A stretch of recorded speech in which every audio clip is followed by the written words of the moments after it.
So, welcome to this lecture 22, Fundamentals of Transport Processes, where we were looking at ways of getting approximate solutions for the oscillatory flow in a pipe. These solution procedures will be used commonly afterwards for various kinds of other problems. I am using this to basically illustrate how it is done, so that later on we can use similar procedures for solving problems in an approximate manner. One of the objectives of this is to show how one can obtain approximate solutions, and more importantly how one can obtain physical insight while trying to solve a problem in transport phenomena. Very often problems are too complex to be solved exactly. In fact, the amount of effort you need for an exact solution may be many times larger, orders of magnitude larger than the amount of effort you require for getting an approximate solution which is sufficient for practical purposes. Many of the correlations that we saw in the beginning for the dimensionless fluxes as a function of the Reynolds number, the Schmidt number and the Prandtl number, these are obtained from approximate solutions and some physical insight into the competition between convection and diffusion. Okay. And in this particular problem, I was trying to illustrate to you how approximate solutions can be obtained, okay, depending upon the relative magnitudes of the inertial and the diffusive terms, inertial and the viscous terms in the momentum balance equation. The problem we were solving was an oscillatory flow in a pipe, okay. And in this particular problem, the flow is being driven by a pressure gradient which is oscillatory in time, okay.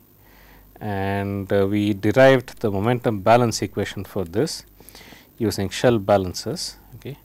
And that contains a pressure gradient term which goes as k times cos of omega t. And we went ahead and tried to solve this using the same procedure we had adopted earlier for the flow pass for the velocity field near an oscillating plate. Okay, so, in that case we write down u z or the scaled velocity u z. In this case it was scaled by the viscous scales. Okay. We wrote that cos of t as the real part of e power I t, and we defined a complex velocity u z plus in such a way that u z star is the real part of u z plus. Okay. And we wrote an equation for u z plus which contains e power I t as the inhomogeneous, the forcing term. Okay. And of course, we know that if a linear system, in this particular case the conservation equation is linear in the velocity, if it is being forced by a forcing function that is sinusoidal in time with a particular frequency, then the response also has the same frequency as the forcing. That was the principle we used to write down u z plus as u z tilde times e power I t. Okay, so, we wrote u z plus as u z tilde times e power I t, and then we tried to obtain a solution for u z plus. In this case we were successful. Okay. We could write the solution as the sum of a general solution and a particular integral.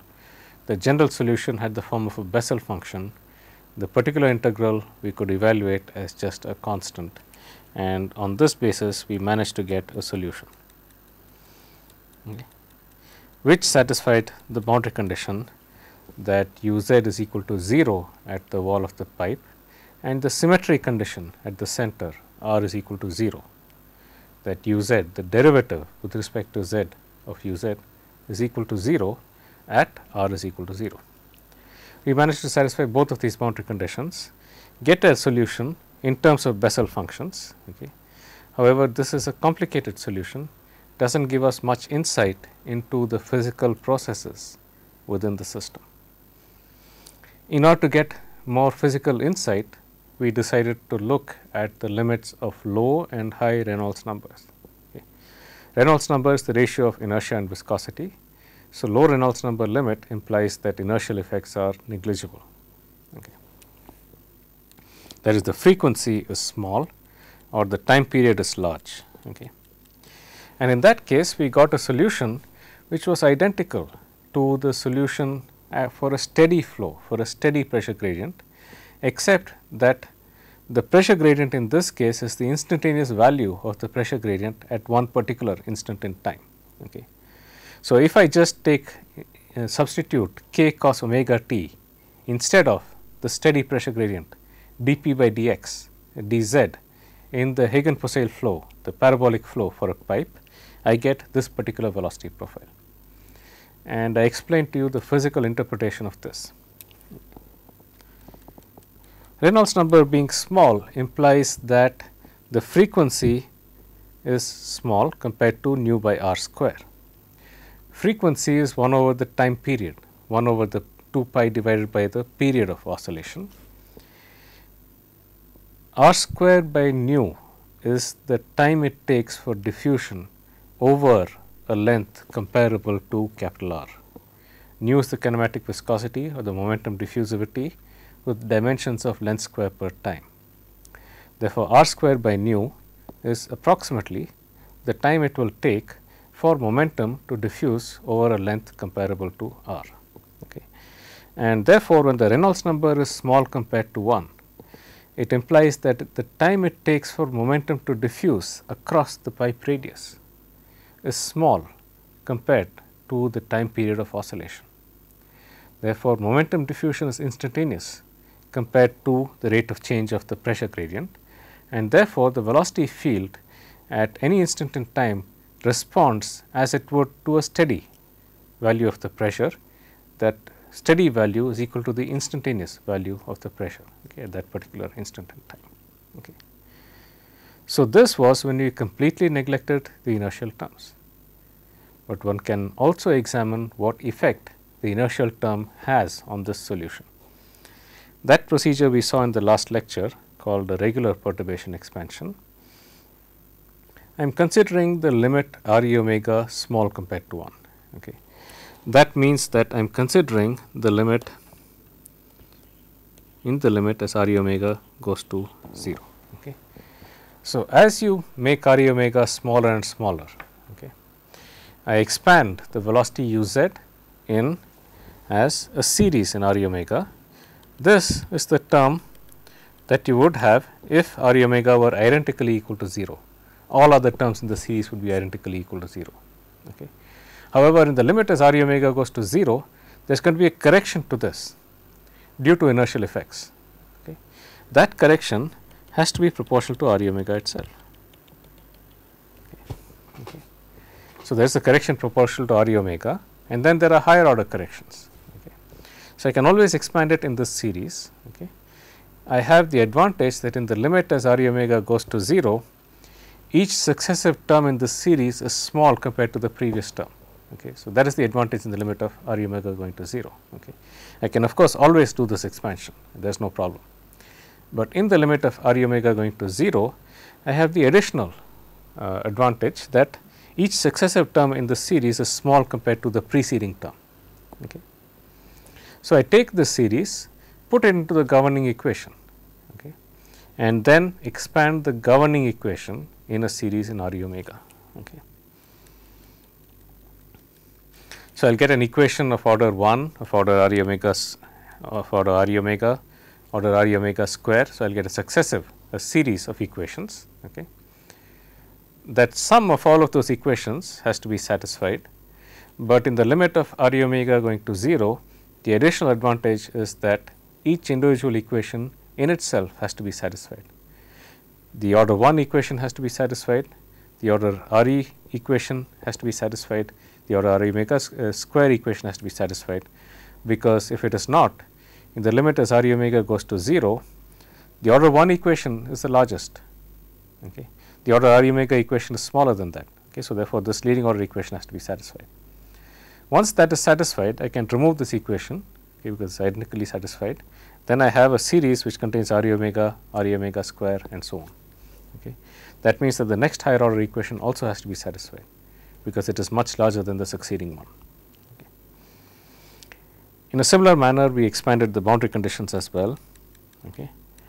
and you end up with a series of equations, the first of which is identical to what I had for R e omega identically equal to 0. Okay.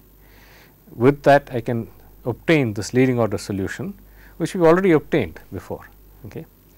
But that leading order solution appears as an inhomogeneous term in the next equation. Okay. So, with that I can obtain the first correction. The first correction appears as an inhomogeneous term in the second equation. So, with that I can obtain the second correction, and I can do that to whatever order that I want. Okay. So, that is basically the advantage of doing this regular perturbation expansion. And I wrote down for you the solutions that we got the last time, okay, and the solution that we get for the final velocity field. The first term is just the solution we got at R e omega equal to 0, proportional to cos t, a parabolic velocity profile. The first correction proportional to R e omega was proportional to sin t. So, it was exactly pi by 2 out of phase from the pressure gradient. Okay. And then you have a solution proportional to R e omega square, and so on, you have higher and higher order terms. So, this was a regular perturbation expansion. Okay.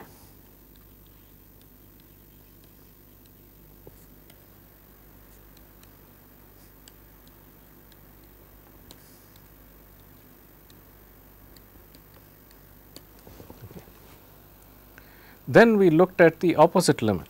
Okay. We looked at the opposite limit, okay, where R e omega is large compared to 1. Okay. You looked at the opposite limit where R e omega is large compared to 1. In that case, I have to scale my velocity by the inertial scale. Okay. I have to scale my velocity by the inertial scale. The scaling for the radius and the scaling for time remain the same, because r and t are the only length scales in the problem, length and time scales in the problem. Okay.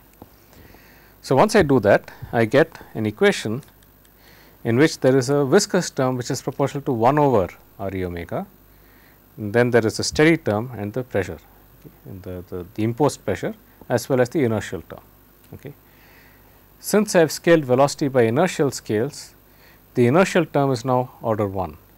Note that R e omega is a large number, therefore, 1 over R e omega is a small number. The inertial term is order 1.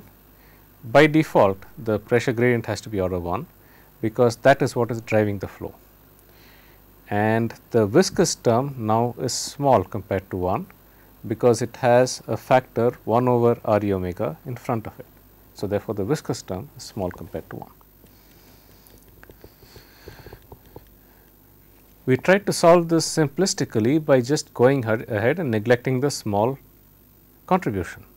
The small contribution proportional to 1 over R e omega. We just went ahead, neglected it, and tried to see if we can get a solution. And we did get a solution. It was quite simple really. The velocity was equal to minus of sin t. However, this solution had to satisfy boundary conditions. Okay. The derivative of the velocity is equal to 0 at the center, at the axis, at r is equal to 0. That is satisfied in this case, because the solution is independent of r. Okay. So, that is identically satisfied in this case. The second boundary condition was that u z is equal to 0 at r is equal to 1. U z is equal to 0 at r is equal to 1 at all instants of time, okay, because it has to be, the velocity at the wall is 0 at all times. And that we found out there is no way that this solution can satisfy that boundary condition. Okay. So, how does one resolve this paradox? Okay. Where is the problem? Mathematically, it is quite clear where the problem is. Okay. The term proportional to 1 over R e omega actually contains the second derivative of u z with respect to r. Okay. Because of that, the original equation was a second order differential equation. Second order differential equation is completely specified if you with two boundary conditions, and these were the two boundary conditions. Okay. However, when we simplistically went ahead and neglected the viscous term, I converted this from a second order differential equation in R to an ordinary equation in R. It has no derivatives with respect to R. Okay. Because I have converted a second order differential equation into just an ordinary equation, I cannot now satisfy boundary conditions in R. Okay. Because I have neglected the highest derivative, I am unable to satisfy boundary conditions. Okay. So, mathematically that is the problem. Okay. I have neglected the highest derivative, therefore, I am unable to satisfy boundary conditions. Physically, what is the problem? Okay. If you look at this particular system, physically the problem is that I have neglected viscous diffusion at the wall. Okay. The boundary condition that I am unable to satisfy is that the velocity goes to 0 at the wall. Okay. The velocity can go to 0 at the wall only if the wall is able to exert a shear stress on the fluid to decrease its velocity to 0 at that wall. Okay. So, the wall of the pipe has to be able to exert a shear stress on the fluid, which means that it is necessary for the momentum diffusion mechanism to operate very near the wall. Okay. It is only by diffusion of momentum that a stress can be exerted on the fluid in order to reduce the velocity to 0 at the wall. Okay. When I made my approximation in the limit of Re large compared to 1, I have neglected momentum diffusion altogether. Okay. And because of that, physically there is no way for the velocity to come back to 0 at the wall. Okay. So, because I have neglected momentum diffusion, there can be no shear stress exerted on the fluid, and therefore, the velocity cannot come to 0 at the wall. So, physically that is the problem. Okay. Whenever I neglect the diffusion term, okay, convection transports mass, momentum, energy only along the flow direction. Okay. In order to transport mass, energy, momentum to a surface, it is necessary to transport it perpendicular to the direction of flow. Transport perpendicular to the direction of flow can happen only due to diffusion. And when I neglected the viscous term in this equation, I have neglected diffusion. So, there is no way for momentum to be transported perpendicular to the direction of flow, and therefore, I cannot satisfy the momentum balance, I cannot satisfy the no slip condition at the surface. So, let us go back and look at what is the meaning of the limit Re omega large compared to 1. Okay.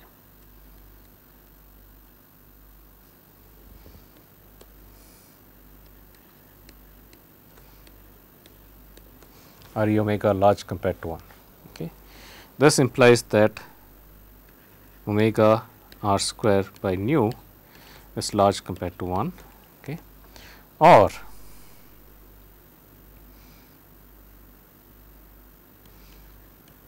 r square by nu is large compared to omega inverse. Okay. R square by nu is the time it takes for momentum to diffuse over a distance comparable to r. Okay. Omega inverse is the period of oscillation. Okay.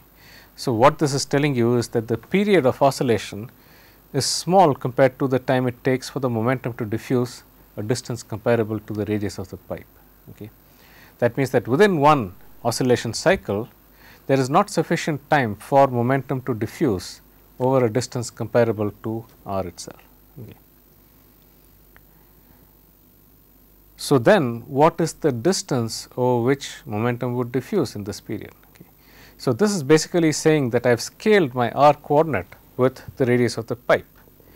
When I scaled my r coordinate with the radius of the pipe, I have automatically assumed that the time scale, okay, the fluid time scale in the problem is the time it takes for momentum to diffuse over a distance r. Okay. Now, the time period of oscillation is small compared to the time it takes for momentum to diffuse over a distance r. But however, momentum diffusion mechanism is still operative, okay, and the momentum is going to diffuse over a distance which is smaller than r. Okay. And if I know what is that distance over which it is going to diffuse, and if I scale my distance in the momentum conservation equation by that length over which it diffuses, then diffusion and convection will be of the same magnitude, then my equation will still be a second order differential equation, and therefore, I will be able to satisfy boundary conditions. So, the idea is that the distance that the momentum diffuses is small compared to r. In the limit of high Reynolds number, the flow itself is creating a smaller length scale. Okay. It is called an inner scale or a boundary layer thickness, over which there is a balance between convection and diffusion. Okay. And the thickness of that distance over which momentum diffusion takes place is determined from the condition that convection and diffusion have to be of same magnitude over this distance. Okay.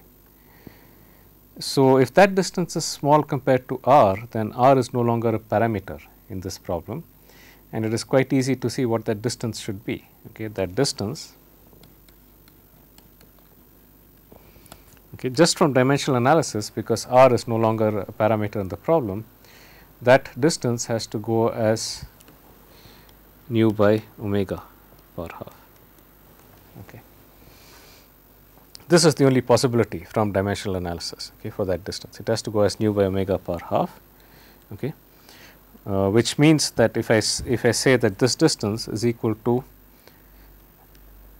some delta times the radius itself, where delta is a small number. Okay. Okay, so, if I say that this distance is equal to, just write it carefully. If I say that this distance is equal to some small number times r, okay, a number that is small compared to 1 times r, okay, that means that delta has got to be equal to nu by r square omega per half, which is equal to r e omega per minus half. Okay. So, the thickness over which momentum diffuses in the limit of high Reynolds number is r e omega per minus half times the radius of the pipe itself, okay, from the wall. Okay. So, if I were to scale my radius by this distance, then I should be able to get a balance between inertia and viscosity within that region near the wall. Okay. So, we look at the mathematical way to go about doing this. Okay. Okay. So, first of all, okay, we have the wall of the pipe. Okay. This is the center, okay, of the pipe. Okay. So, this is r is equal to 0, this r is equal to capital R. Okay. And we said that the momentum diffusion takes place only over a thin region of thickness delta. Okay. This thickness is delta times r. Okay. So, what I will do is I will focus on this region. Okay. I will focus on this particular region where I expect a balance between inertia and viscosity. Okay. So, I will magnify this region, okay, and define a coordinate which is a coordinate from the wall. Okay, I will define a coordinate which is a coordinate from the wall, okay, the distance from the wall. Okay. And I expect this distance to be of order delta times r. Okay. That means that I can define, okay, an inner coordinate, okay, this y I will call it as inner coordinate,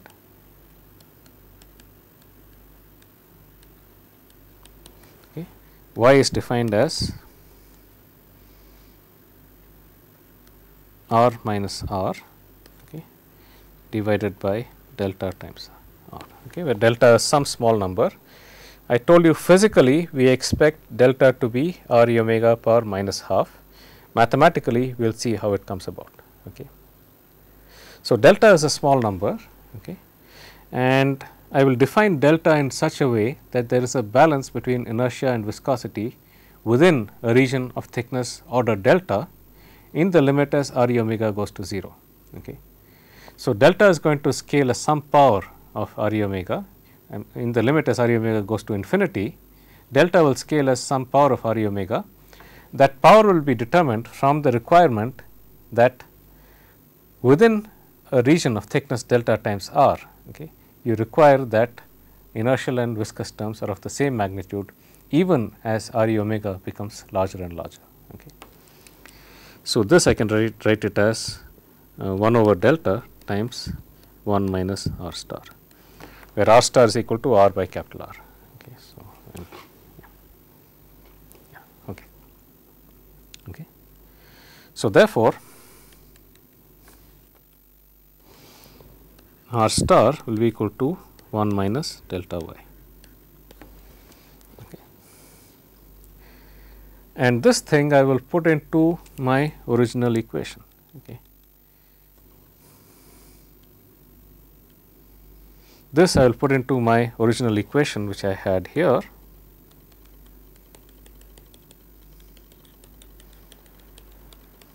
Okay.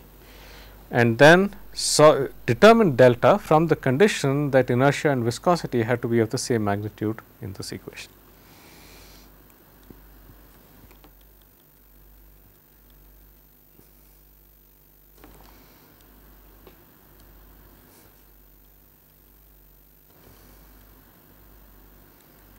So, my governing equation is partial uz by partial t is equal to 1 over r e omega into 1 by r d by dr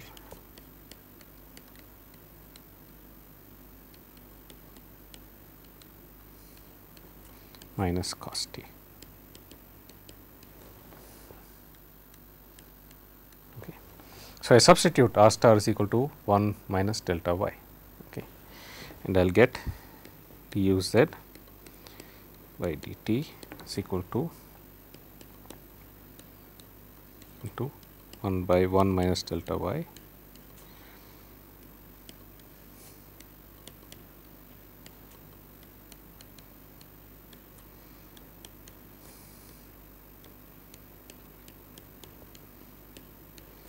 minus cos t.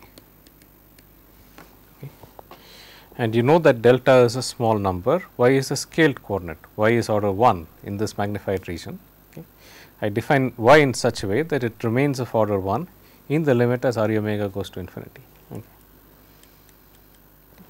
And since delta is a small number, I can neglect delta y in comparison to 1 over here. Okay. And I finally end up with an equation of the form du z by dt is equal to 1 over r e omega delta square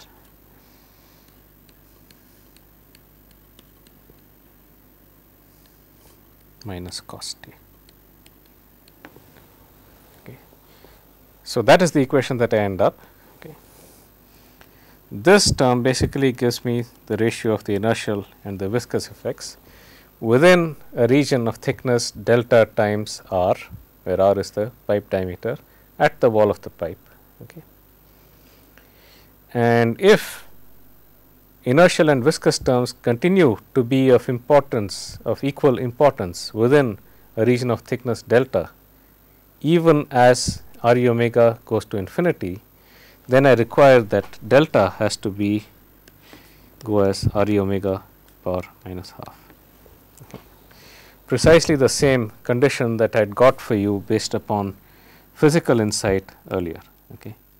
Based upon physical insight from the condition that only nu and omega are the only parameters, I had postulated that delta is r e omega power minus half. Okay. And that comes out mathematically over here. Okay. So, we know that delta is proportional to r e power minus half. What is the proportionality constant? Okay. It turns out that the proportionality constant does not really matter. Okay.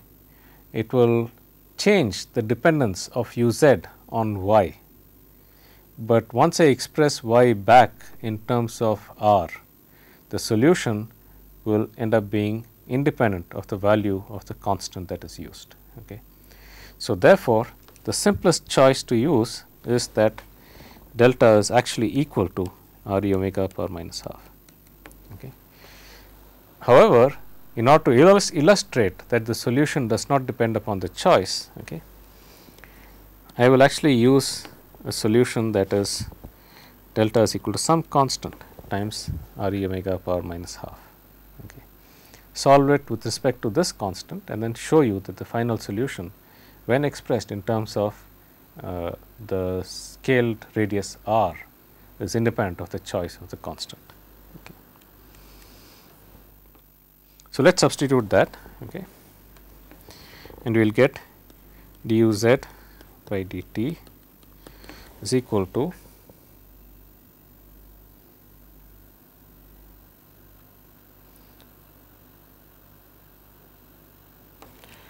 one by r e omega into c square r e omega inverse d square u z by dy square minus cos t. Okay. So, this thing is just equal to 1 over c square du z by dy square minus cos t. Okay. So, now I will use the usual procedure for solving this equation. Okay. I define u z star is equal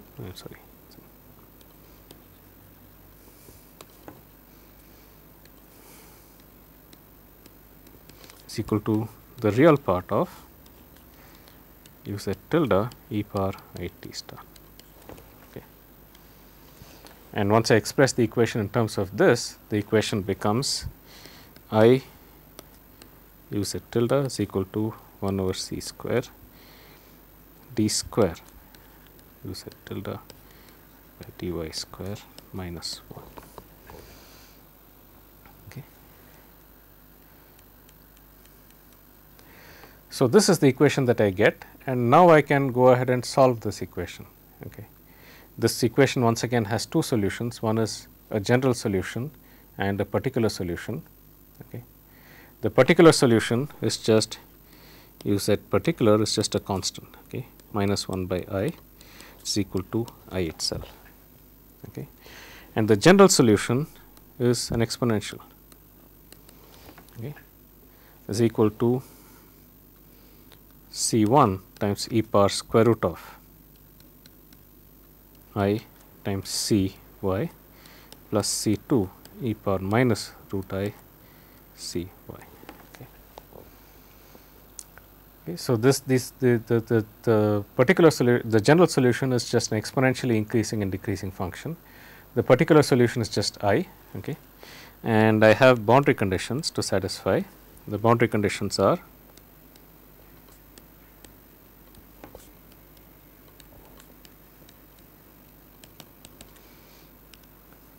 duz by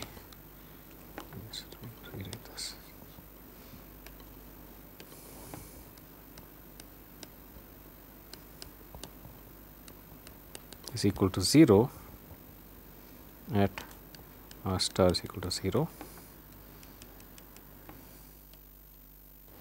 and u z tilde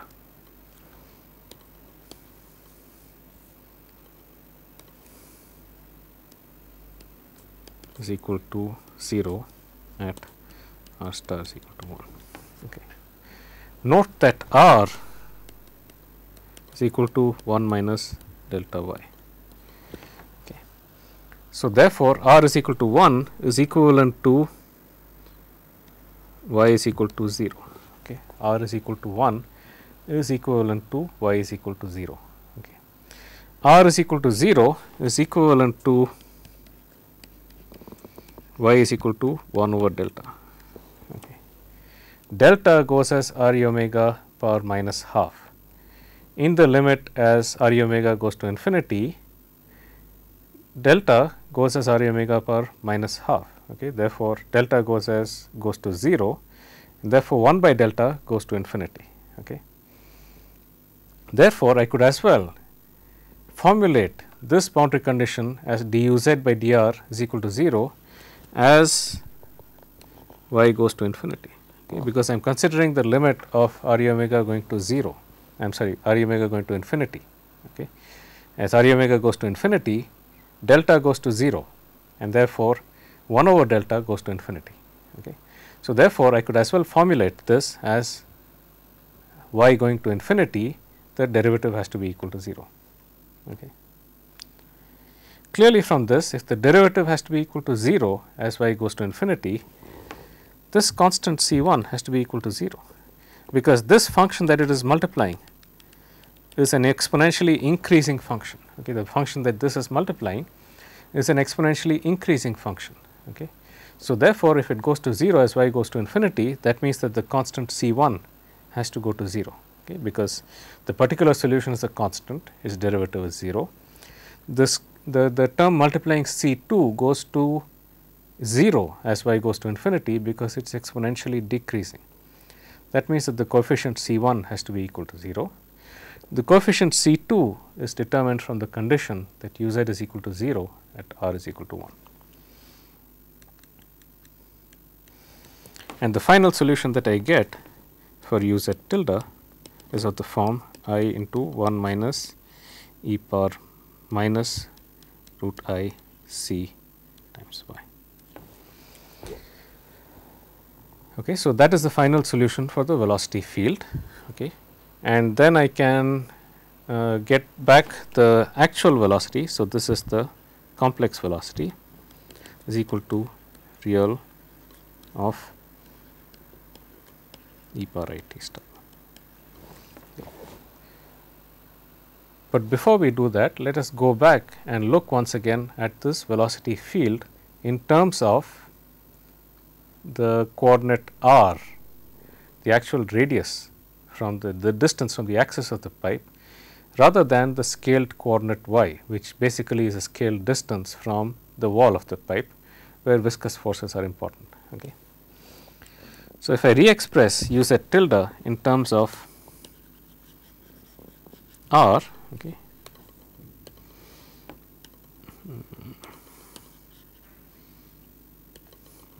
I will get uz tilde is equal to I into 1 minus e power minus root I c into y is 1 minus r star by delta.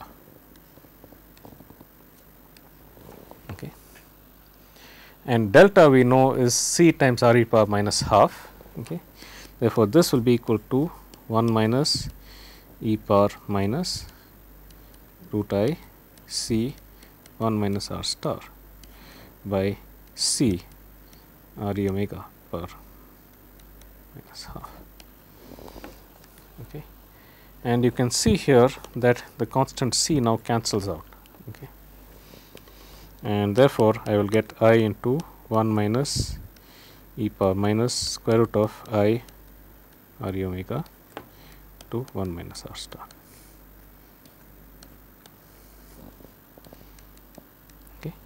So, therefore, even though the factor c was present when I had expressed the solution in terms of y was the scaled coordinate, once I expressed it back in terms of r star, the final solution is independent of the constant c. Okay. Therefore, in this conversion, okay, I can, without loss of generality, set the constant c equal to 1. Okay. There is no loss of generality when you set the constant c equal to 1. The constant c, of course, does affect this equation, which is expressed in terms of the scaled coordinate y. Okay. But however, when I convert it back into the original coordinate, I get back the exact same solution that I had before. Okay. So, therefore, c is just a scaling factor. Okay. It basically tells me how much I magnify this region in order to look more closely at the region where there is a balance between inertial and viscous effects. Okay. So, that magnification basically will change as I change c. However, the final solution is the actual solution of the physical problem. Okay. The actual solution of the physical problem is not going to depend upon the magnification with which you look at it. Okay. It is the actual solution, and therefore, that will not depend upon how I scale the inner coordinate or what value I use for c. Okay. The only requirement is that c has to be a constant. So, that delta decreases proportional to r e power minus half as r e goes to infinity. So, that inertia and viscosity are of the same magnitude within the region that I have just magnified. Okay. So, the exact value of c that I use does not really affect the final solution. Okay.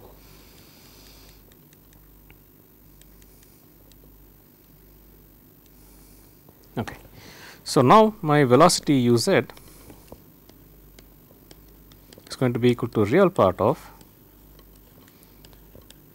uz tilde times e power I t star. Okay. And this is going to be equal to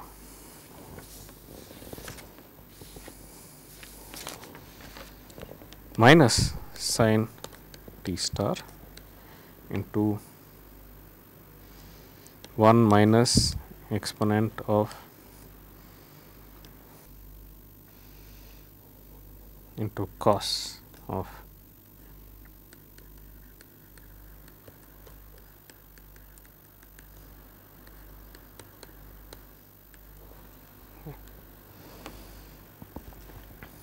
plus cos t star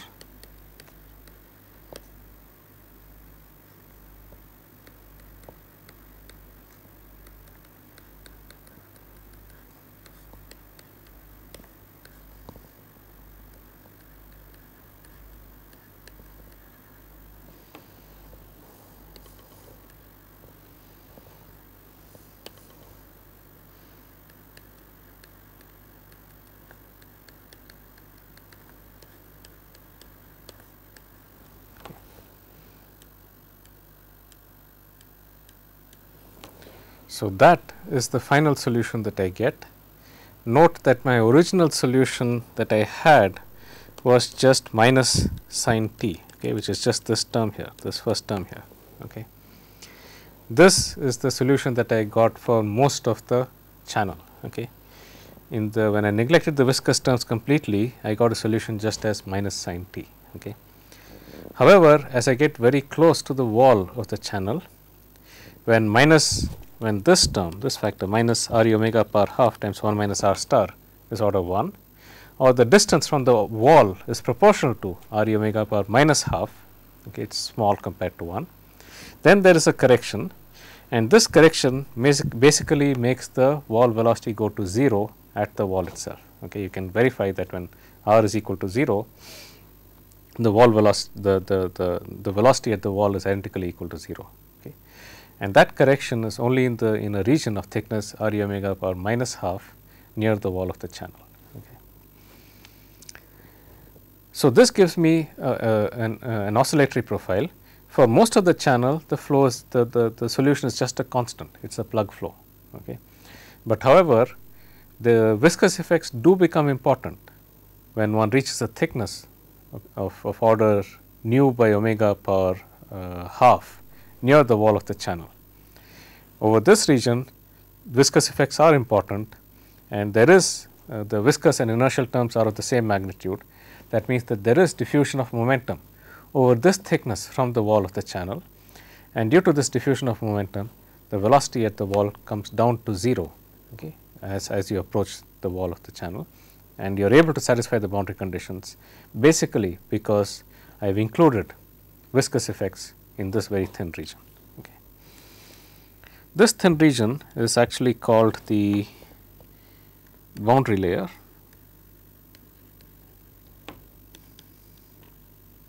Okay. Near the wall of the channel, and the approach that I had used here is what is called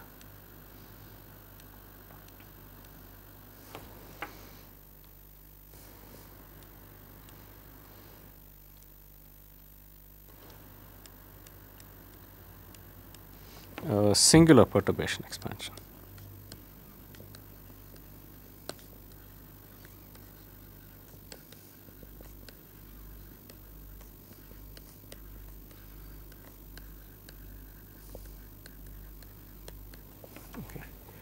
Basically, a singular perturbation expansion is used whenever I have a differential equation in which the small parameter is multiplying the highest derivative. Okay. The equation has a small parameter multiplying the highest derivative, in this case the second derivative. Okay. So, simplistically, if I were to try to solve the problem, I would say, look, there is a small parameter there, therefore, I can completely neglect that one. Okay. And therefore, try to solve the rest of the equation to get a solution. Okay. However, because there is a small parameter multiplying the highest derivative, the original equation had boundary conditions equal to the order of the highest derivative. In this case, the original equation had two boundary conditions, because this was a second order differential equation in the r coordinate. Okay. However, when I neglected that term because there was a small parameter multiplying it, I have neglected the highest derivative, and therefore, the equation is reduced to an ordinary equation in R, and because of that I am not able to satisfy boundary conditions. Okay. So, the way to solve this problem is to realize that even though I have neglected the highest derivative, there is going to be a thin region where that derivative is important. Okay. That derivative basically represents the gradient of the velocity with respect to distance, okay, from some surface. And when I neglected that, I implicitly made the assumption that the length scale for the variation of the velocity was the pipe radius itself. So, when I scaled r by capital R, I was making the implicit assumption that the length scale for the variation of the velocity was the pipe radius itself. Okay. Because of that, it turned out that there was a small parameter multiplying this equation. Okay. However, if the length scale for variation of the velocity is not r, but some smaller value, okay, the length scale is small, that means that the derivative is large, okay, the gradient is large. Okay. So, if the derivative is small in such a way that the gradient is large, okay, I could still have a balance between that highest derivative and the other terms in the equation, okay, if the variation is only over a small distance, okay, compared to what I had originally assumed as the radius of the pipe. In that case, I can still get a balance between the highest derivative and all the other terms, okay, and therefore, I have to rescale my coordinate within that region where there is a balance because the distance is small and the gradient is large. So, that was the inner scaling that I talked about. I rescale the coordinate within that small region. Once I have done that, all the terms in the equations are of equal magnitude and I can solve the problem there. Okay. Physically, the reason that we were not able to solve the problem was because we had neglected momentum diffusion. And if you neglect momentum diffusion completely, then there is no stress exerted by the fluid on the surface. Okay. And when there is no stress exerted, the fluid velocity cannot reduce to 0 at the wall of the pipe. Okay. So, because of that, I was not able to satisfy the boundary condition. Okay. And as I explained to you, what the Reynolds number Re, the Reynolds number greater than 1 limit was basically saying was that the length scale for momentum diffusion or the time scale for momentum diffusion was small, was much larger than the period of oscillation. Okay. Nu by r square, or rather r squared by nu was a time scale required for momentum to diffuse over a distance comparable to r. That was large compared to the time period of the oscillation. That means that over a period of the oscillation, the momentum diffuses to over a distance which is small or much smaller than the radius of the pipe. Okay. And because it diffuses over a distance smaller than the radius of the pipe, the gradient in the velocity is very large near that near the surface of the pipe. And because of this, the gradient is much larger than I anticipated earlier. Earlier I had anticipated that the gradient would go as uz by r, because I scaled my length by r. But however, because the momentum has not diffused very far, okay, from the wall of the pipe over a time period of the oscillation, okay, the distance is smaller, that means the gradient is larger. That means the viscous term is much larger than what I anticipated in my simplistic argument. Okay. So, I have to rescale my distance from the wall of the pipe, okay, by defining a scaled coordinate over which there is a balance between diffusion and inertia, okay, between inertia and viscosity in the limit as Re becomes large. Okay. As Re becomes larger and larger, you would expect this distance becomes smaller and smaller, but this distance, this momentum diffusion at the wall still exists. Okay. The distance becomes smaller, but there is still diffusion at the wall. Okay. And just by simple scaling, we saw that this distance goes as Re omega power minus half. Okay. And once we have scaled it in terms of Re omega power minus half, we ended up with an equation, okay, in which all the terms were of equal magnitude. Okay. We ended up with this equation in which all the terms were of equal magnitude, okay, and this equation was quite easy to solve. Okay. This equation had an undetermined constant here c, okay, which basically gave me the ratio of delta and RE omega power minus half. As I said, delta is a boundary layer thickness which I insert into the problem, okay, in order to analyze it, is the extent of magnification of the region near the wall that I am carrying out in order to see the velocity gradient near the wall. Okay. So, this is a thickness that is inserted in order for the purpose of analysis into the problem. Okay. And once I solve the problem, I showed you at the end that the final solution that I get actually does not depend upon this thickness, because this constant actually cancels out in this equation. Okay. So, therefore, without loss of generality, I could just have used C is equal to 1 in the beginning, and that is the default option that we will use when we look at boundary layer problems. Just set C is equal to 1, go ahead and solve the problem. It is the most general solution. Okay. And the final comment to make about this problem, if you look at this equation,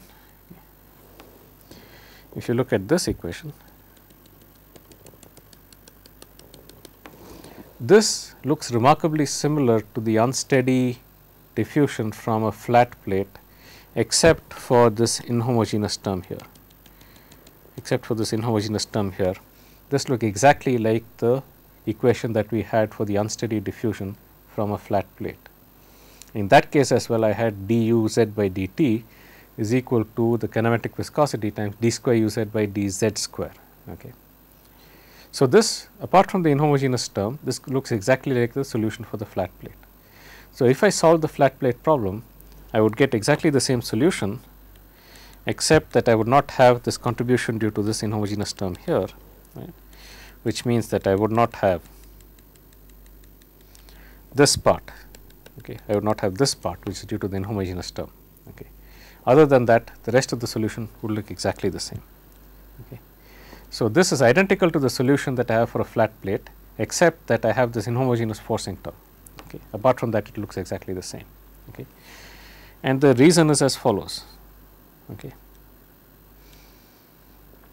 So, if I look at this boundary layer solution here, okay, so what I am doing is I am concentrating on a thin region near the wall of thickness delta Re inverse. Okay. If I look at the pipe from the side, okay, this is my pipe. Okay. I am looking at a thin region near the wall of the pipe. Okay. This has thickness delta. Okay.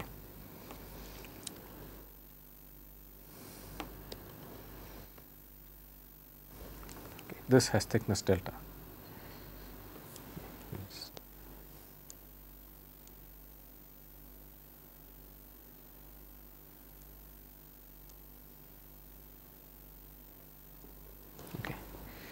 If the thickness delta is small, okay, if the thickness delta is small compared to the radius, this region basically, if I blow this up, this region up, this basically looks very much like a flat plate, because the radius of curvature is large compared to the thickness of the boundary layer. Okay. So, basically when this thickness is small compared to the radius, this region near the wall actually looks very much like the flow past a flat plate. Okay. Instead of having a flat plate that is oscillating, okay, you have the flow in the bulk of the pipe that is oscillating, but the flat plate itself is stationary. Okay. So, therefore, the boundary layer solution that you get will be identical to the boundary layer solution for the flow past a flat plate. This is true for any configuration, no matter what the shape of the geometry is. If you go very close to the surface, such that the radius of curvature is large compared to the thickness near the wall, the system will always look very much like a flat plate, and you can get the solution of the diffusion equation in a manner similar to the solution near a flat plate. Okay. And that is the reason that these two solutions look remarkably similar. Okay. So, this is my first introduction to advanced asymptotic techniques, regular perturbation analysis, singular perturbation analysis. These things, these techniques form the workhorse of the analysis that we will do later, in the limit where convection is dominant as well as in the limit where diffusion is dominant. Okay. So, before we proceed to look at the conservation equations themselves, I still have a little bit more to do in unidirectional flows, and that is to look at systems in a spherical coordinate system. This is another example of curvilinear coordinates, where the coordinate planes, as I told you, are not flat. Okay.